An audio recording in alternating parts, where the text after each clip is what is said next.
Salut à tous, bienvenue dans le JT du vendredi. Le JT du vendredi, c'est quoi pour les nouveaux? C'est tout simplement un récapitulatif de la semaine en termes de news, une analyse du Bitcoin pour savoir où on en est à peu près avant le week-end. Et souvent, je vous donne aussi une ou deux petites pépites. Là, ce sera plus deux altcoins à suivre cette semaine, car ils sont en rapport avec l'actualité. Là, je vous passe le Scalpex Index en fond au niveau de mon écran. Pourquoi? Parce que ça vous permet en un seul coup d'œil de savoir où on en est sur le Bitcoin. Là, ce qu'on peut voir en regardant de manière très rapide, c'est qu'on a eu un dump, que là on est dans une période de range et que sur les deux derniers jours on monte, vu qu'on est en daily, le D veut dire une bougie égale un jour, et vous avez trois indicateurs qui vous montrent premièrement l'indicateur de peur et d'invalidité, donc là on voit qu'on est en peur alors qu'avant on était en extrême peur, donc ça permet de jauger un peu comment est le marché. Je vous rappelle, ce n'est pas un conseil en investissement financier, mais il faut mieux acheter quand les autres, quand les autres ont peur et vendre quand les autres sont en avidité. Le Social Index à fond sur up et le Market Order Flow en légère recherche de vente. Donc, n'hésitez pas à vous abonner, à liker la vidéo, à commenter, ça aide vraiment le travail que je fais au jour le jour. En plus, c'est vrai qu'en ce moment, avec le Bitcoin qui range, il y a un peu moins de personnes qui regardent les vidéos YouTube de manière dans l'ensemble. J'ai entendu beaucoup d'autres YouTubeurs dire ça. Donc, ça pourrait être sympa de m'aider à atteindre les 1000 abonnés. Mais tout de suite, passons sur le sujet de la vidéo. On va attaquer les news de la semaine.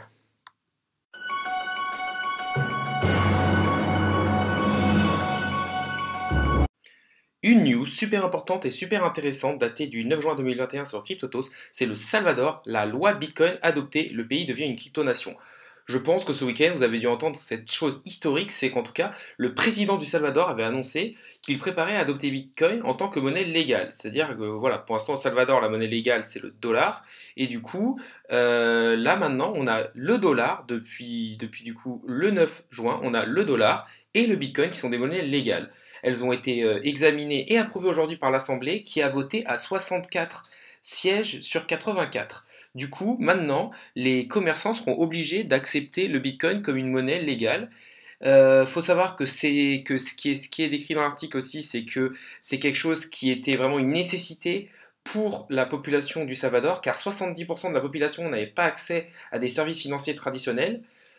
Et que du coup, ça va être quand même pas mal, parce que vu que c'est une loi, maintenant, les marchands sont obligés de l'accepter. Donc ça, vraiment, on commence à arriver dans l'objectif qui était Bitcoin au début, c'est-à-dire devenir une réelle option par rapport aux devises traditionnelles et devenir une monnaie à part entière. On peut aussi voir que cette révolution qui est en cours touche d'autres pays. Après le Salvador, c'est le Paraguay qui pourra adopter le BTC. Bon, pour l'instant, c'est juste un gouverneur ou un... Enfin, c'est une personne du gouvernement paraguayen qui en a parlé, c'est un peu moins officiel, mais on sait que, voilà, du coup, après le Salvador, on pourra avoir le Paraguay, et que c'est surtout un espèce d'effet domino. On a vu beaucoup de pays d'Amérique latine qui ont des problèmes de dévaluation de leur monnaie, qui en ont parlé, pas mal de personnes des gouvernements latins qui ont mis ce qu'on appelle le laser eye, c'est-à-dire des yeux rouges sur leur photo de profil qui montrent qu'elles soutiennent le Bitcoin. Et donc on parle quand même de beaucoup de pays. Je sais qu'on a l'Argentine qui pourrait être peut-être dedans. On parle aussi peut-être du Brésil. Donc voilà, ça pourrait vraiment, dans toute l'Amérique latine, devenir quelque chose qui se démocratise. Pour l'instant, on n'a pas encore vu l'explosion au niveau du prix qui pourrait aller, parce que quand même que le Bitcoin, qu'on puisse payer en Bitcoin en allant au Paraguay et au Salvador, c'est quand même pour moi, je trouve une nouvelle énormissime. Que ça se mette au niveau d'un pays, même si le Salvador reste un petit pays avec je crois 6,5 millions de personnes, mais c'est vraiment le début de la démocratisation totale des crypto-monnaies. Donc peut-être qu'on va le ressentir par la suite au niveau du prix. Une autre news assez brûlante, c'est Polkadot qui va vendre les premiers remplacements de Parachain aux enchères.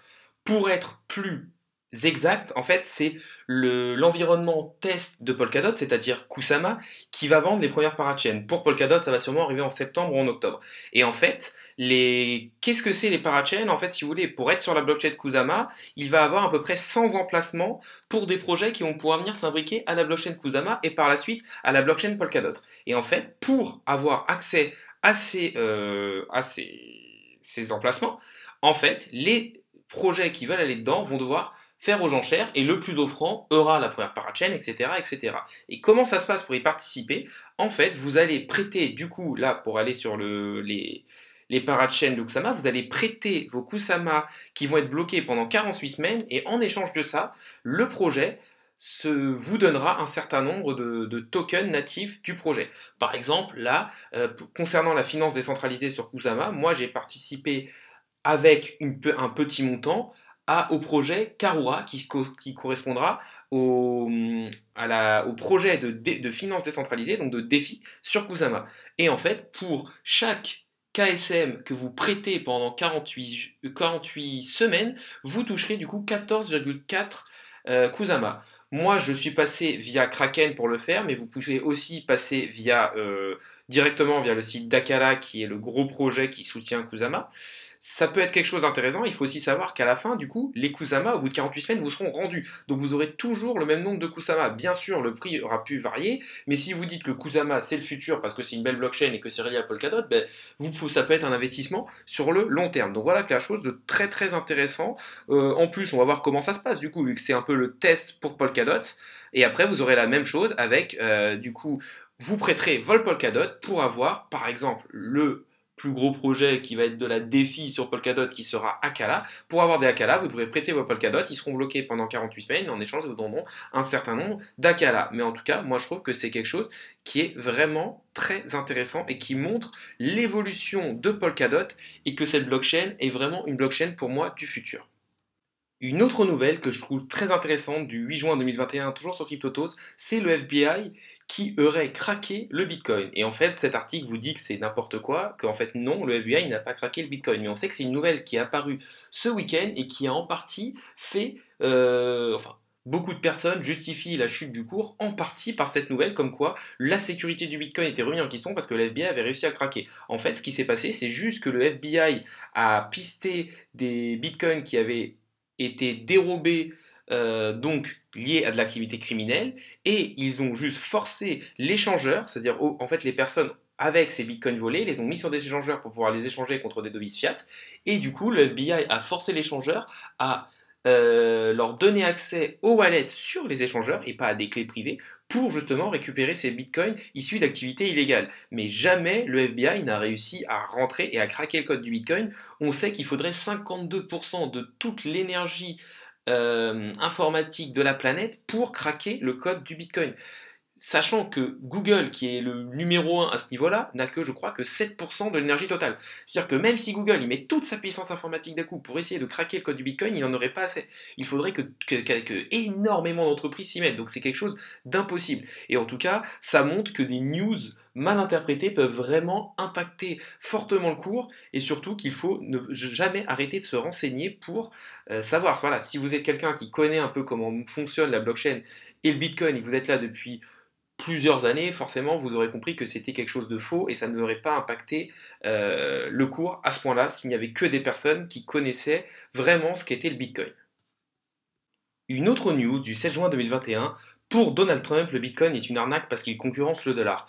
Pour moi, cette news, c'est plus une blague qu'autre chose. Voilà, on sait que Donald Trump, il est connu pour des tweets ou pour des déclarations qui n'ont un peu ni queue ni tête. Et là, dire le Bitcoin est une arnaque parce que ça concurrence le dollar et ma monnaie, je trouve que ça n'a pas vraiment de sens. Après, on sait que les États-Unis savent que le dollar est, enfin leur devise, le dollar est une grosse force pour leur économie et que forcément le Bitcoin qui va permettre peut-être de lutter contre la dévaluation de la monnaie dans pas mal de pays d'Amérique latine peut être un concurrent et que les pays d'Amérique latine peuvent peut-être être moins dépendants du dollar et donc donner moins d'importance aux États-Unis. En tout cas, voilà, Donald Trump, pour moi, ce qu'il dit, c'est pas vraiment quelque chose de très très impactant, c'est plus quelque chose de marrant. On voit toujours que ses déclarations sont un peu à côté de la plaque. Voilà ce qu'il a déclaré. Bitcoin, ça ressemble juste à une arnaque. J'ai été surpris. Vous savez, avec nous, c'était à 6 000 $ et même beaucoup plus bas. Explique Donald Trump. Donc voilà, clairement, il a comme un peu à son habitude, il n'a pas vraiment d'argument quand il parle. Voilà, tout simplement, on sait que c'est quelqu'un qui veut garder l'hégémonie américaine et voilà, il voit que le Bitcoin peut être un frein à cette hégémonie au niveau économique et du coup, il balance une phrase comme ça, Bitcoin, ça ressemble juste à une arnaque. Un autre article intéressant, c'est 32 entreprises détiennent désormais 11,7 milliards de dollars en Bitcoin. Voilà, ça démontre tout simplement ce que beaucoup de personnes et youtubeurs disent, c'est qu'on est un peu dans le bull run des institutionnels et que le prochain bull run pourrait être le bull run un peu des pays. Mais dans ce cas-là, on peut voir que voilà, en 2020, on a MicroStrategy qui est la plus grande entreprise non liée aux crypto-monnaies à intégrer le Bitcoin et en dessous, vous allez voir que beaucoup de grosses entreprises intègrent le Bitcoin à leur trésorerie. Donc on peut voir qu'on a MicroStrategy, on a quand même des gros noms comme Tesla. Donc voilà, il y a quand même des... On le savait avec Donald Trump qui s'était dedans, mais voilà, c'est quelque chose de très intéressant de voir que le Bitcoin continue encore à séduire de plus en plus d'entreprises et qu'on a vraiment de plus en plus d'institutionnels qui rentrent dans les crypto-monnaies. On voit aussi que l'ETH séduit de plus en plus d'entreprises et d'institutionnels, on le sait, voilà, beaucoup partent je crois que ça s'appelle un flippening, c'est-à-dire en fait que un jour la dominance de l'Ether passera au-dessus de la dominance du Bitcoin, parce qu'en tout cas le Bitcoin il ne va sûrement pas changer, voilà, c'est quelque chose qui a lancé les crypto-monnaies, c'est la première crypto-monnaie, mais pour moi on voit que l'Ethereum essaye de bouger de la proof of work à la proof of stake, il sera donc beaucoup moins énergivore, beaucoup plus dans l'air du temps, avec toutes les problématiques qu'on peut avoir sur l'environnement. Et donc forcément, pour moi, l'Ether, entre le nombre de personnes qui codent dessus, entre son évolution, ce qu'on en attend, et le nombre de projets qu'il y a dessus, pour moi, là, l'Ether va sûrement devenir la première crypto-monnaie du marché. Et forcément, vu que l'Ether grossit de plus en plus et commence à avoir une capitalisation assez élevée avec des projets intéressants, ben, de plus en plus d'entreprises et d'institutionnels commencent à se mettre dessus. Là, on aurait donc 466 millions de dollars dans l'Ether. Donc c'est pas encore si énorme que ça. Il ne serait intégré que dans 11 entreprises, ils auraient donc eu 169 279 Ether, mais on voit que ça continue, enfin que ça commence vraiment à émerger. Donc voilà, un article très intéressant. Si vous voulez voir un peu les domaines des différentes entreprises qui sont dans les crypto-monnaies, ben, il y a forcément les entreprises directement liées aux crypto-monnaies et les entreprises liées à la tech, ainsi que les entreprises de finance. Voilà. Donc c'est les entreprises qui se disent, bah voilà, que la crypto-monnaie, c'est clairement notre secteur, donc on est obligé d'investir dedans. La technologie, voilà, les crypto-monnaies, c'est le futur, ils sont forcément dedans. Et la finance avec les crypto-monnaies qui sont un peu le futur des paiements sont aussi obligés de se mettre dedans. Après, on voit qu'on a aussi la partie un peu jeux vidéo et vente en ligne, mais voilà, beaucoup de choses qui sont quand même, qui ont un rapport plus ou moins loin avec les crypto-monnaies. Nous allons maintenant passer sur l'analyse du Bitcoin en daily face au dollar. Là, c'est une charte de Coinbase, donc un échangeur, il y a quand même pas mal de liquidités qui passent, donc qui est assez significatif. Ce qu'on peut voir tout simplement, c'est qu'on est toujours dans la même situation. On est dans un gros range entre les 43 000 et les 29 000 dollars, et on est dans un plus petit range, on va dire, entre les 40 000 et 33 000 dollars. C'est vrai qu'on a eu cette forte baisse là, où on s'est dit, ah mince, on est en train de sortir par le bas d'un triangle de compression plus du petit range, donc ça peut clairement être très baissier, mais on voit que la bougie a été quasiment totalement ravalée, qu'au final la clôture s'est fait au-dessus de ce range, et qu'ensuite on a quand même beaucoup ravalé. Là on est en daily, donc une bougie égale un jour, en deux jours, on a quand même remonté jusqu'à 15% sur le Bitcoin. C'est quand même pas mal, une belle performance. Après, clairement, ça va se passer? Pour moi, c'est un peu toujours la même chose. On est en train de ranger entre les, en gros, 33 000 et 40 000 dollars dans le petit range. Donc déjà, la première résistance qu'il faudra passer, c'est passer au-dessus des 40 000 dollars avec du volume, parce qu'on voit toujours que les volumes sont décroissants et limite plat.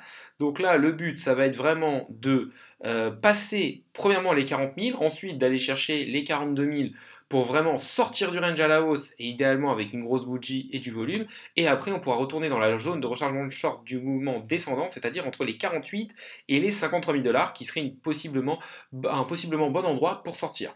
En tout cas, ce qu'il y a à dire, c'est qu'on est toujours dans la même chose, c'est-à-dire dans un range. Après, quelque chose qui est quand même intéressant à regarder et que j'ai vu sur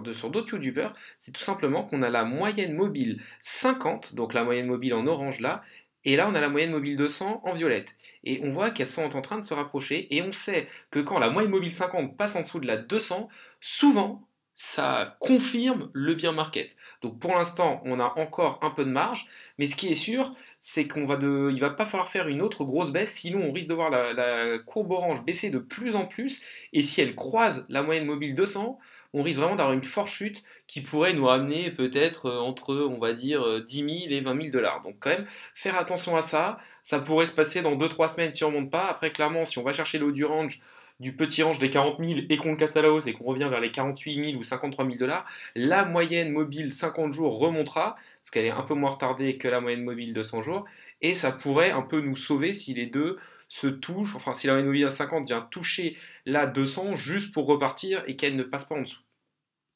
On va aussi aller regarder deux autres indicateurs assez intéressants, c'est-à-dire le RSI et le MACD, qui sont des indicateurs pour nous donner un peu le sens de la tendance et appuyer un peu ce qu'on a. Tout simplement, on voit que depuis le 1er juin, on a croisé bullish au niveau des lits. Donc pour l'instant, la ligne bleue reste au-dessus de la ligne orange. Et comme je vous l'ai dit, souvent quand on croise bullish pendant quelques jours après, c'est rare de recroiser bearish, c'est-à-dire que la ligne bleue passe en dessous de la orange. Et du coup, on a au moins sur le très court terme une petite tendance haussière qui se met. C'est ce qu'on a vu là avec deux bougies vertes consécutives. Au niveau du RSI, est-ce qu'on voit quelque chose de... Alors, est-ce qu'il y aurait une divergence ou pas? En tout cas, au niveau des lits, si par exemple on prend ces trois sommets-là, on voit que le RSI est descendant. Là, on voit que c'est descendant. Je vois pas forcément de divergence au niveau du RSI. Donc pour l'instant, rien ne me dit qu'on va sortir de ce range. On a un RSI un peu au milieu de nulle part au niveau des 44. On voit qu'il avait buté sur le niveau des 55 là. Donc pour moi, on a encore de la marge pour pousser. Et je pense que le RSI devrait passer au-dessus des 50 quand on viendra taper le haut du range. Après, à voir comment ça se comporte quand on sera en haut de ce range. Concernant la Bitcoin dominance, maintenant, pas grand-chose à dire. On va enlever le RSI et le MACD qui ne sont pas cohérents pour cela, même enlever les volumes, juste pour voir la Bitcoin dominance. Voilà, là, ce qu'on voit, c'est un rebond de la Bitcoin dominance, et souvent, c'est comme ça. Quand le Bitcoin chute fortement, les altcoins chutent plus fortement, et après, quand il repart d'un coup, le Bitcoin est souvent à un temps d'avance, souvent sur les altcoins, et là, c'est ce qu'on voit avec la Bitcoin dominance qui regagne à peu près 3%. Donc, quelque chose d'intéressant à voir sur la Bitcoin dominance. Moi, je pense que si on va chercher le haut du range, elle devrait continuer à légèrement monter, et quand elle risque de buter ou de un peu sur le haut du range, à voir ce qui va se passer. Mais pour l'instant, en tout cas, on est toujours dans la même situation que de base, c'est-à-dire on est toujours dans un range. Maintenant, à voir quelle va être la direction et surtout faire attention à ce que la moyenne mobile 50 passe pas en dessous de la 200 parce que dans le passé, ça a chaque fois confirmé un bear market. On va aussi parler d'une autre crypto-monnaie qui est dans l'actualité du moment, c'est le Kusama, parce qu'en fait, on a les enchères sur les parachains qui sont en train d'être faits avec, par exemple, via Kraken, avec le Karura, par exemple, vous pouvez prêter vos KSM et contre, je crois, c'est vous donner un KSM qui est pour l'instant aux alentours de 500 dollars, vous toucherez 14,4 Karura. Par contre, ces KSM sont bloqués pendant une durée quand même de 48 semaines. Mais ce qu'on peut voir, c'est que tout simplement, on est sur une petite tendance haussière depuis à peu près une semaine et demie sur Kusama, et c'était plutôt attendu. Voilà, on sait que le Bitcoin est plutôt dans un range et que Kusama, avec les enchères, les Kusama vont être de plus en plus recherchés. Parce que participer aux enseignes des parachains, ça vous permet d'investir dans des projets sérieux sur une blockchain sérieuse et un environnement sérieux qui en sont à leur genèse. Et clairement, c'est un engagement sur 48 semaines. Donc pour moi, que ce soit pour obtenir par exemple des Karura ou que ce soit avec vos KSM, il faut vous dire que sûrement ils vont perdre de la valeur à court terme parce que dans 48 semaines, on risque d'être entré en bear market et que leur valeur va baisser. Par contre, si vous vous projetez sur le prochain bull market, déjà vos KSM risquent de monter, parce que pour moi, je les vois bien au-dessus des 1000 dollars, vu tout ce qu'il y a autour, et que c'est quand même backup par Polkadot. Donc moi je les vois bien à 1000 dollars, donc possiblement un x2 déjà sur vos KSM dans 3-4 ans, plus avoir des Karura qui en étant la défi sur le petit frère de Polkadot, peuvent vraiment exploser. En tout cas voilà, c'était quelque chose d'attendu, on voit une belle tendance haussière qui s'est mise depuis quelques jours. On voit aussi que cette tendance est soutenue par le RSI, donc des plus hauts de plus en plus haut sur le RSI, des plus hauts de plus en plus haut sur le cours, et des plus bas de plus en plus haut sur le RSI, et des plus bas de plus en plus haut sur le cours. Donc voilà, le Kusama, c'était quand même assez attendu qu'avec les enchères de Parachain, les gens veuillent y participer et donc achètent du Kusama. On voit qu'en 2 semaines, on a quand même fait quasiment un x2 sur Kusama. Donc c'est vrai que ça pouvait être très intéressant d'en acheter à 254, déjà pour en accumuler à des prix qui sont plutôt intéressants, et en plus pour pouvoir participer aux enchères des Parachain. On va aussi regarder le Polkadot qui pour moi devrait du coup suivre un peu Kusama Bon, c'est à peu près ça. On voit qu'il y a le triangle de compression. On voit que depuis 2 jours, les enchères sont lancées depuis 2 jours sur Kusama. Du coup, on voit que depuis 2 jours, le Polkadot monte. Il est sur le bas de son triangle rectangle. Donc pourquoi pas venir rechercher le haut et péter à la hausse. Après, je pense que ça dépendra aussi du Bitcoin. En tout cas, voilà, pour moi, Polkadot et Kusama, je me devais d'en parler parce que ça fait partie des grosses actualités de la semaine. Quand même, c'est le lancement des parachains sur Kusama qui seront faits sûrement vers la fin d'année sur Polkadot. Pour conclure la vidéo, un petit tour tout simplement sur le Con 360 qui permet d'avoir un aperçu du marché de manière générale. Qu'est-ce qu'on peut voir? C'est que déjà le BTC a repris un peu de dominance, 44,52%, et qu'il pousse fortement depuis une journée, enfin sur les dernières 24 heures. Je vous rappelle qu'en fait la place que prend le carré ou le rectangle avec la crypto-monnaie représente sa portion. C'est-à-dire que là, le Bitcoin est le plus gros, le deuxième c'est l'Ether, ensuite on n'a pas loin ADA, BNB, XRP et Dodge, donc ça permet de voir à peu près la représentation de chaque crypto-monnaie dans le marché actuel. Ce qu'on peut voir aussi, c'est que le Bitcoin est un peu reparti tout seul, c'est-à-dire que les plus gros montent, mais ETH n'a quasiment pas bougé à plus 1%. Il y a DOT et Kusama, comme je vous l'ai dit, qui poussent, mais ça c'est dû au parachain. Après, on a le BNB, l'ADA, le XRP qui sont restés quasiment neutres, et même certains autres qui ont perdu. Donc clairement, soit le Bitcoin va commencer à un peu ranger, et du coup les altcoins vont remonter pour prendre le train de retard, soit le Bitcoin va directement péter son range à la haute, et on risque de partir sur une belle tendance haussière. La vidéo du jour est maintenant finie. N'hésitez pas à liker la vidéo, à vous abonner, à me laisser un commentaire pour me dire ce que vous en avez pensé. Ça récompense le travail que je fais au jour le jour. Merci à tous d'avoir regardé cette vidéo. Salut, salut, et à la prochaine!